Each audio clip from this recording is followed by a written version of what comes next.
Go, little rock star. That's what I'm hearing right now, guys. All right. Greetings, guys. Welcome back to my channel. My name is Monette, and this is my channel, Evolve with Monette. It has been a busy day of making the donuts, clients all day, outcall clients, pre-scheduled clients, freelance clients, and now I'm supposed to spend some time with you. As I say, I go nuts making the donuts. This is one of my favorite things, but I will be popping on here tonight as Spirit leads. I'm getting a lot of downloads, and one of the things that I wanted to talk to you about was impact damage. And for those of you that are new here, um, it is such an important thing to understand that energy is shared and transferred. And I specifically address this to my empaths because as empaths, we feel, perceive, and allow other people's energy into ours, sometimes without understanding it before we ever know how to set proper boundaries. Proper boundary setting is like a really big deal. It's a really big thing. It needs to happen. But impact damage is what happens and it affects relationships. So, for people that are not in loving connections or have never had one, they can affect somebody else's actually loving connection. And I've seen this happen repeatedly with people where people were allowing other people into their energy to infiltrate it and they would destroy from the inside out. It's almost like a Trojan horse, if you will, if you're familiar with that idea of the Trojan horse, which was a gift because this city would not allow anything to breach or penetrate its walls. But when a gift was given, they kind of got into their ego and thought, oh, how lovely. But inside was a hiding army waiting, laying in wait to take siege and destroy and kill the city, and they did. So they built this huge edifice, and it looked like this sparkly, shiny thing. A Trojan horse, excuse me, y'all, it's retrograde. We're almost to the end of it, but when I tell you today, I have stumbled over every word. My poor clients, my God, bear with me. I can't even say. I was about to say, be with me. Peace be with me, and also with you. Am I in Catholic service? Um, yeah, I'm gonna cross my chest like a Catholic. That's what I just heard, and what that means is that putting the sign of the cross over, because that's what you need when you have these infiltrators and Trojan horses. So my angels will even wrap my speech impediments full circle. God bless them. Um, what I want you to understand here is that you have had Trojan horses in your life, or you have seen Trojan horses come in to bring you strife. And what I mean by that is you could have, let's say it's a best friend, maybe it's a work friend, okay? This is an example that was very pertinent to my life that I watched someone disintegrate something from the inside out. And here's what I will say too about that. You have to have a level of weakness in your energy. You have to not be sure about who you are to allow a Trojan horse to infiltrate fully. Because even when that Trojan horse dispersed the waiting soldiers, there were people that still fought. And so that doesn't mean that you just have to lay down and give up and just say, oh, the war is over. They won, I guess. No. You still can fight for your space and not let people encroach on ground. But you have to be ever so protective. But here's how a Trojan horse from the inside can bring something down. So, ooh, excuse me, guys. Thank you for bearing with me. See, all kinds of magic is going to be happening tonight. Pardon me. So, the thing that shows up here is this. Is that when you're dealing with the Trojan horses, they will come in and they will seem unsuspecting. They may even seem like a gift, like the best thing that's ever happened to you in your life. Then you start taking advice from someone who's corrupted, someone who's malware and energetically and intuitively is corrupted. Y'all, we're going to make it through this retrograde. Somewhere whose malware is corrupted from the inside out. And really, they're spyware, okay? And what it is they're trying to see what you have in there. Why is your thing so magical?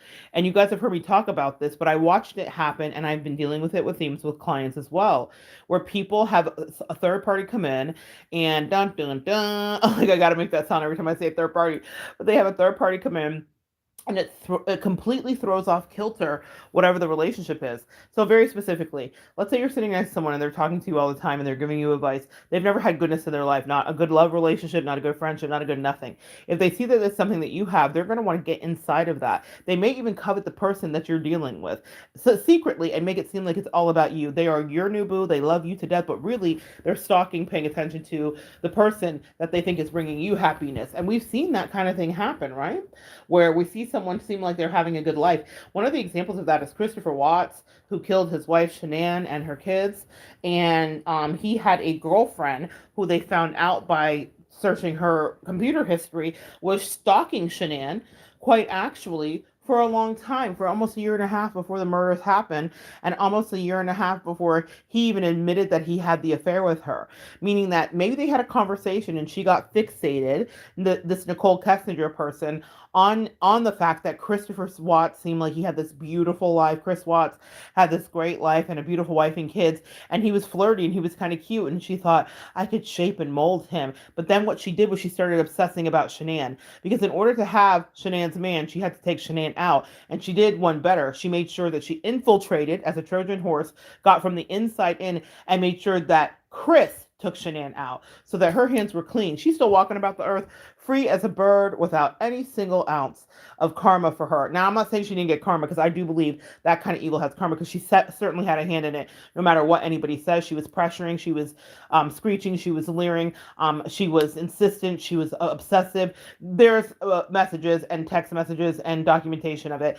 Any of you guys interested in that case know exactly what I'm talking about. But that's the example that I give of a Trojan horse. She came from the inside out and destroyed something. She literally ate him from the inside out. That's not to say that Chris is not responsible. He did the actions. He's deplorable. He is less than human to me, whatever. But he was weak. And I'm not saying that's an excuse. But if you have a weak spouse, partner, bestie, and someone tries to press on it, they can press on it to the point where they get you to release it. And they don't really want anything to do with you. They might have actually wanted the person you were with, right? Or the life that the person that you're with has. Maybe Nicole didn't want Shanann specifically, but she wanted her life, actually. She wanted a man that would marry her like Chris married Shanann. She wanted kids. She even talked about it. I'm so sad you've already had kids, because I'd love to have your first boy. She was being emotionally manipulative, and that's the ploy, and that's also the lesson of anybody that allows a Trojan horse in. It's a manipulation tactic. And so you have to be careful, because the impact damage will literally cause you to lose something that you might actually value. And it's because someone is impacted by someone else's energy, and then the collateral damage may be your relationship, your friendship, your whatever.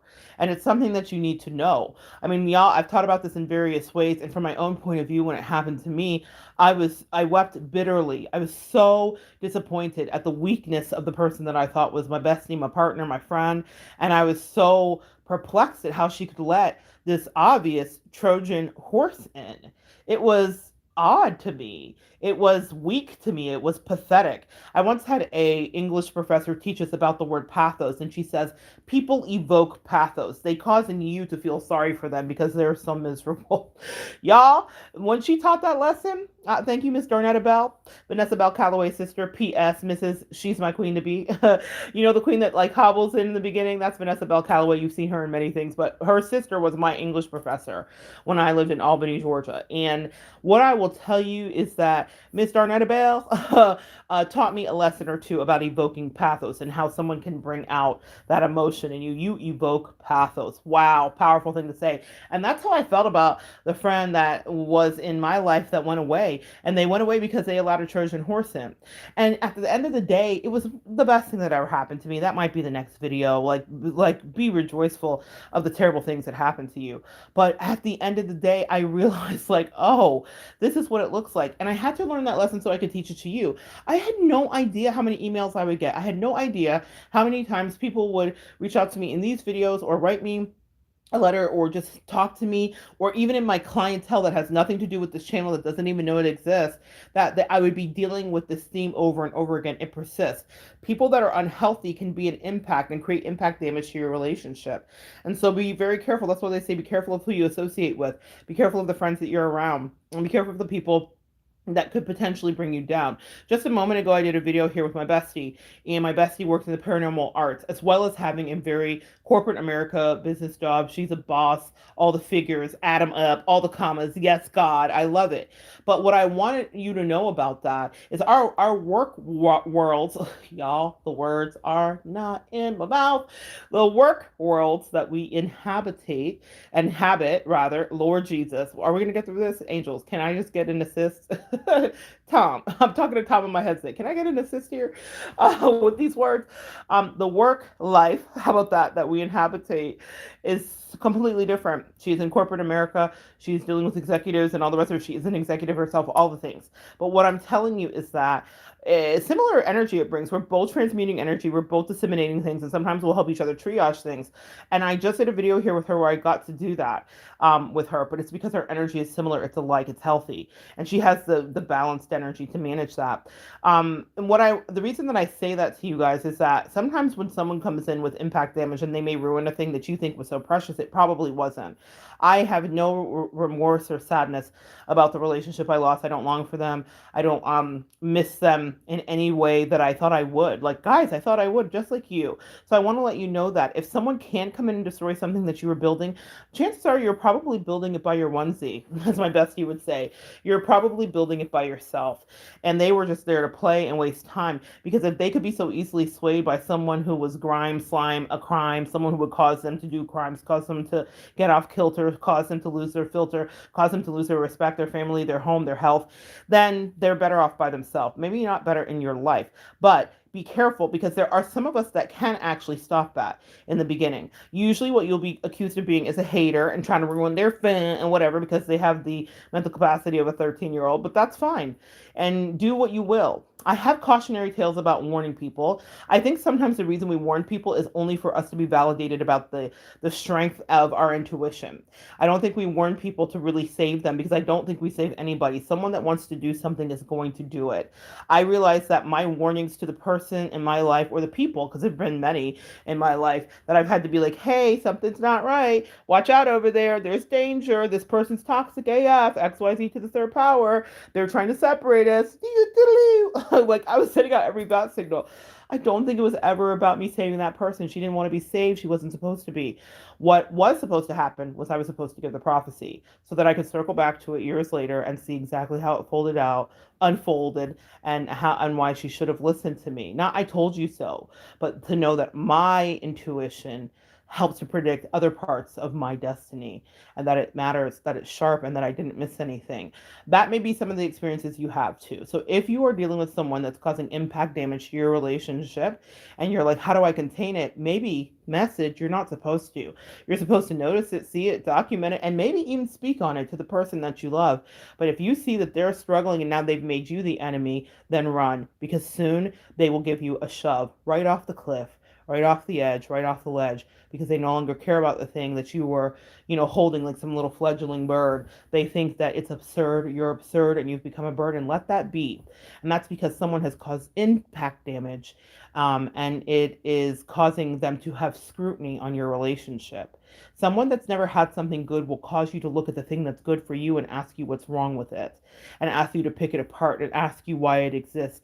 And it's just a tactic to get in your head. And if you're a weak bitch, amen? Can I say it? If you're a weak bitch, because some of us know some weak bitches, eh? If you're a weak kind of bee, then you are going to look at it with scrutiny and be like, why is this here?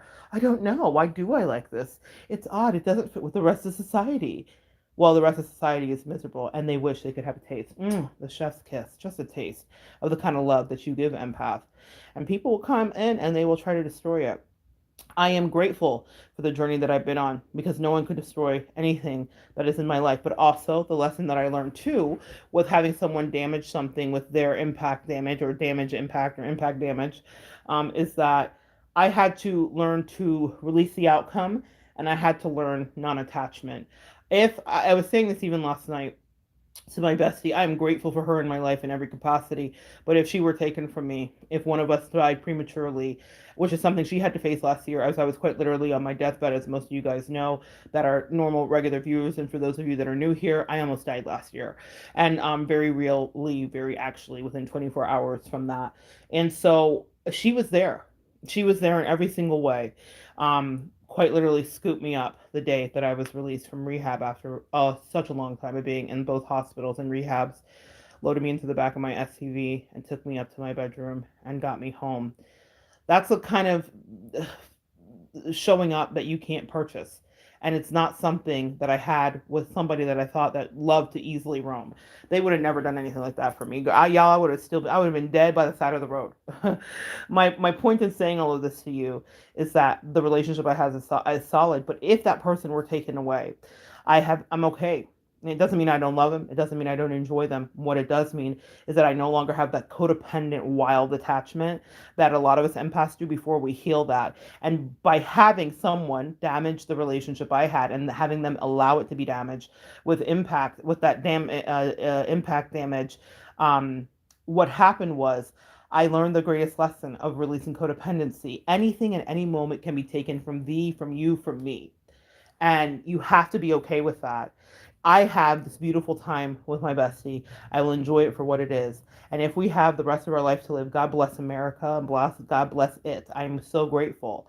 But I do know for as long as she's in my life, or however long that is, there is nowhere that she wants to go and there's nowhere that she's going. I could not say that with a surety with a person who let easily our relationship be damaged by impact energy, by someone who is jealous, by someone who never had it, by someone who will never have it, by someone who will always be miserable, by someone who will always be destitute, by someone who lives in a lack and poverty conscious, by someone who's wasted the best years of their youth, by someone who loves to be in disease, by someone who loves to disrupt anything that seems like positive energy. Some of us worry so much about that last thing, like, how do we fix it? What do we do? I don't even know. As I sit here tonight and I just did that video where I got to work with my bestie, which is a dream, a prophecy that God gave me. He said, you will work with someone and travel the world with them. Well, I do with my bestie. We travel the world. We work together easily, nicely, synergy, beauty, and only more to come. The reason I say that, though, is because I was sticking in something that was dumb. And sometimes God will send in a tower moment, and that person that will not own the relationship, take care of it, or nurture it, maybe was never supposed to be near it. I was never supposed to live that reality with that person. And I teach about impact damage because it is a thing that can happen. And for some of us, there's a very small percentage of us that get to clear it, that get to address it, and that get to maybe offset it. But that means it takes two. And that means you have to have a partner, a bestie, a person, a sister, a cousin, a whoever who's also interested in you. I have that now. I can say that with a surety. I'm not quivering. I don't have to wonder what she thinks. I can say it. She'll watch this back and be like, yep, bestie, love you too. But I couldn't say that with the person who was so easily swayed, damaged, and influenced. It was wild. Maybe that's you. And they behave like a child, and it's crazy. So if someone can cause impact damage, then you need to examine your relationship. It's not as good as you think it may be. And you need to examine their damaged heart because it's not as intact as you think it is. They're not loyal. They're not part of your tribe. And they no longer wish for you to even stay alive. A lot of people are threatened by us empaths. And I didn't realize that. It took me like almost all of my life. I was like today years old when I started to realize how threatened people are by us just being who we are unapologetically. My bestie's my alien, she's like, I've never met anybody like me, and I'm so grateful. But what I will say is that I thought I had a quote unquote bestie, but she was looking at me with disdain. And she allowed impact damage to defame my name, and then she jumped in because ain't no fun if the homies can't have none. Well, now she can share with all the homies. And I have just one. All I need is one mic. Empath, you may only have one person that you really like in this life, but even if they are taken from you, then you got to be all right because we are here to ascend and learn. If we were not in each other's life, it would hurt, it would burn, but I would move on and so would she. But it won't be because someone comes in and presses, because neither of us are weak. And that's the full story. I pray for you a relationship, a connection, a partnership where no one could come in and damage it, where someone will stand with you. And if that means that whatever is weak and wavering in your life gets swept away, I pray that happens like yesterday. Don't hate me for it. What I just prayed for you is the best thing that will ever happen for you in your life. As I sit here in my bestie's house, I'm telling you, it's the best thing that ever happened in mine. All right, guys, I love you guys so much. Let me see if there's any comments. No, there's not. Come back and join me next time, and we'll continue to evolve together.